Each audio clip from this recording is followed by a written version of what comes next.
Now, if you are thinking about buying property, have you considered what type of accommodation you want to go for, whether it could be a traditional house or even apartment living, or what about estate living? Now, this is what we're talking about this morning. The demand for estate living is definitely on the rise.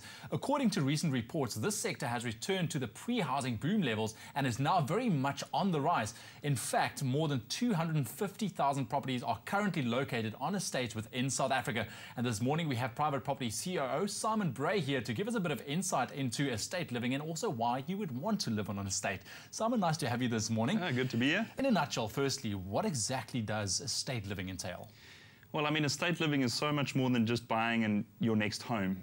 You're buying into a lifestyle. So, I mean, you've got all sorts of other opportunities a normal suburb perhaps wouldn't give you. Golf courses, clubhouses, perhaps little fishing ponds, whatever it is. It's so much more than just the home in a suburb. I think increased safety as well plays a big factor. Yeah, I mean, you don't want to harp on that, right? Yeah. But South Africa certainly does have an issue with crime, and there's a perceived safety and security to living in communities like this. There's something about going past the gatehouse when you arrive at night, and there's a feeling that someone else is around. Indeed. So if we talk about the kind of person who would normally gravitate towards an estate or living on an estate, how would you classify them? Who normally would want to live in an estate? We see a tremendous amount of traffic around estates on the website, and certainly from a specific buying group. People that are in the market for their first proper home, if you can understand that. So they've perhaps had one or two properties in the past, and they've got enough capital together to afford a mid-level luxury home. Certainly they're looking to move into estates, young executives, and particularly with families. You know, that changes your decision-making criteria quite a lot. 2 or 3 kids, and you want some space, and you want them to roam and enjoy themselves without fear. Exactly, you go for those little bike rides on the paths. Very nice. Now, it is no secret that we have some of the most beautiful estates in South Africa. Where would you say is the best place to live in South Africa concerning, estate living? Well, I mean, we've got a couple of great areas in the country that are growing in terms of estates, but KwaZulu-Natal in particular, the de facto standard for mid-level luxury homes is now the estates on the north coast. So you've got the likes of Zimbali, Simbiti, Brettonwood, beautiful estate there, lovely homes, great grounds, great facilities, actually a great restaurant as well. Now, living on an estate, obviously there's a lot of perks involved, but what's the affordability?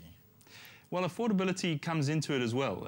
If you're talking about carrying the costs of your rates, municipal rates in a traditional suburb, as well as all the costs of your own personal security, it actually does make financial sense looking at an estate. You share a lot of those costs with a number of homeowners, and you get a lot of perks as well. Yeah. You mentioned KZN as a great place to live on an estate, and you guys have got a beautiful estate there, Brettonwood Coastal Estate.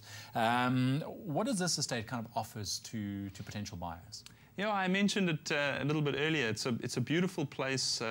It really offers that safe, secure family environment that people are looking for. Great homes.